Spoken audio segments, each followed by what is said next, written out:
reaksi. Ketika kita membahas kimia, maka kita tidak akan pernah lepas dari yang namanya reaksi kimia. Apa sih itu reaksi kimia? Reaksi kimia adalah proses yang meliputi perubahan beberapa zat menjadi zat lain melalui pemutusan dan pembentukan ikatan kimia. Nah, reaksi kimia ini dinyatakan dengan suatu persamaan reaksi. Persamaan reaksi adalah persamaan yang menyatakan kesetaraan jumlah zat-zat yang terlibat dalam reaksi kimia dengan menggunakan rumus-rumus kimia. Koefisien itu merupakan perbandingan jumlah partikel dari zat-zat yang bereaksi. Misalnya 2H2 berarti terdapat 2 molekul H2, 1O2 terdapat 1 molekul O2, dan 2H2O itu berarti ada 2 molekul H2O. Wujud zat. S itu merupakan padatan atau solid, G itu merupakan gas, Ag disebut larutan berair atau aqueous, dan L adalah cairan atau liquid.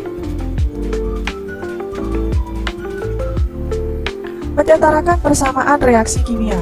Suatu reaksi kimia disebut setara jika jumlah atom bereaksi sama dengan jumlah atom zat produk. Untuk menyetarakan reaksi kimia hanya diperbolehkan mengubah angka koefisien reaksi dan biasanya berbentuk bilangan bulat. Perhatikan contoh berikut ini. H2 ditambah Br2 menghasilkan HBr. Perhatikan H di sebelah kiri jumlahnya 2. Sedangkan di sebelah kanan jumlahnya 1. Maka untuk menyetarakan, kita tambahkan angka 2 di depan HBr. Selanjutnya, kita periksa jumlah atom Br. Di sebelah kiri ada 2, dan di sebelah kanan ada 2. Jadi sudah setara, karena jumlah atom di sebelah kiri sudah sama. Contoh soal kedua, Al ditambah O2 menghasilkan Al2O3. Perhatikan Al di sebelah kiri jumlahnya ada 1, sedangkan di sebelah kanan jumlahnya ada 2. Maka untuk menyetarakan kita tambahkan angka 2 di depan Al, sehingga jumlah Al kiri dan kanan sama.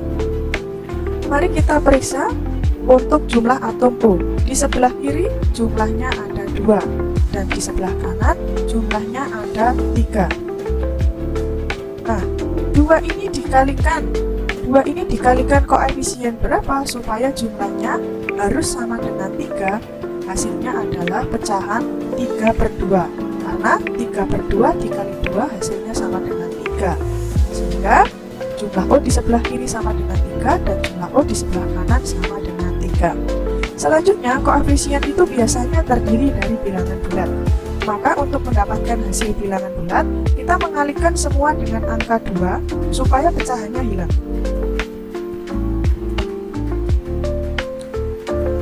Hasil yang kita kalikan adalah angka-angka koefisien reaksinya saja.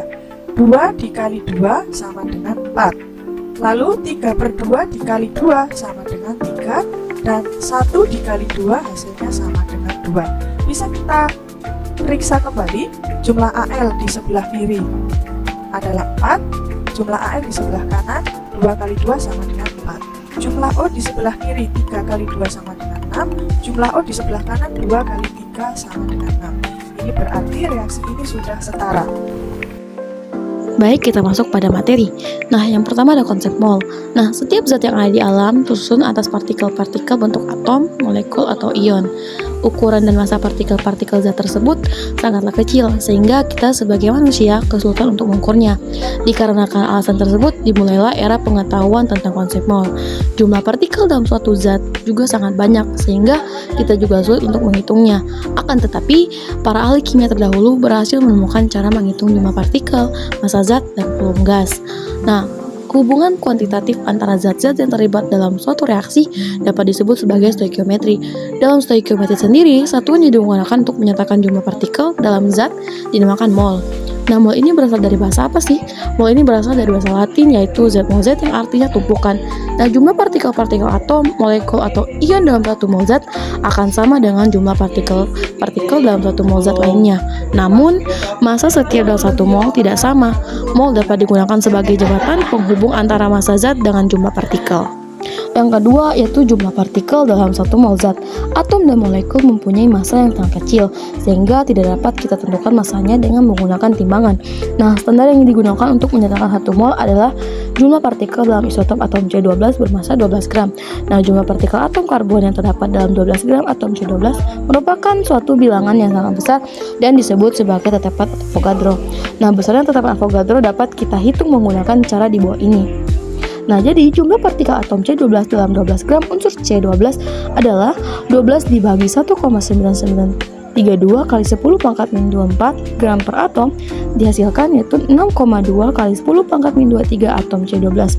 Jadi, dalam 1 mol atom C12 terdapat 6,02 kali 10 pangkat min 23 atom C12. Baik, yang ketiga yaitu massa atom relatif dan massa molekul relatif. Mr suatu molekul merupakan penjumlahan dari AR unsur-unsur penyusunnya, di mana hubungan antara Mr dan AR dapat dituliskan sebagai berikut, di mana Mr sama dengan sigma AR. Massa satu mol unsur atau senyawa disebut sebagai molar. Nah, hubungan antara molar dengan AR dan Mr adalah sebagai berikut. Massa molar unsur monoatomik sama dengan ARZ dalam gram, kemudian massa molar unsur diatomik 2 kali ARZ dalam gram. Kemudian massa molar senyawa sama dengan sigma AR dalam gram atau sama juga dengan MRZ gram. Nah, selanjutnya berdasarkan rumusan di atas, massa suatu zat dengan jumlah mol ditentukan sebagai rumus berikut, di mana massa unsur atom monoatomik sama dengan AR dikali jumlah atom. Kemudian massa unsur diatomik sama dengan 2 kali AR dikali jumlah mol. Nah, kemudian massa senyawa sama dengan MR dikali jumlah mol. Kemudian massa molekul relatif dan massa atom relatif menyatakan perbandingan massa atom unsur dengan massa atom C12 atau sebagai matematik dapat ditulis sebagai berikut. Teman-teman boleh lihat di sini, di mana AR sama dengan massa atom satu unsur dibagi setengah kali massa satu atom C12. Nah, massa atom relatif suatu unsur diperlukan untuk menentukan massa molekul relatif suatu senyawa, baik yang berupa molekul unsur, molekul senyawa, dan senyawa ion. Nah, massa molekul relatif dapat dinyatakan dengan MR. Massa molekul relatif dapat dinyatakan dengan menjumlahkan massa atom relatif atom-atom unsur pembentuk senyawa. Nah, selanjutnya kita masuk pada contoh. Di sini ada soal yang diberikan di mana hitunglah berapa mol molekul yang terkandung dalam 6 gram glukosa atau C6H12O6. Di mana kita ketahui ARC sama dengan 12, AR-nya O sama dengan 16 dan AR-nya H sama 1. Di mana kita menghitungnya menggunakan rumus jumlah mol sama dengan massa glukosa dibagi dengan ml glukosa. Di mana kita mendapatkan hasil seperti di bawah, yaitu 0,033 mol. Kita bisa satu lagi, yaitu mol, di mana mol merupakan jumlah tertentu untuk menyatakan banyaknya suatu zat yang berukuran mikroskopis.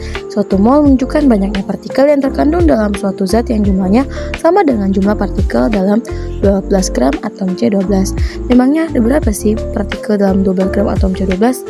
Nah, seorang ilmuwan bernama Avogadro berhasil menghitung banyaknya partikel dalam 12 gram atom C12, yaitu sebanyak 6,02 kali 10 pangkat min 23 partikel.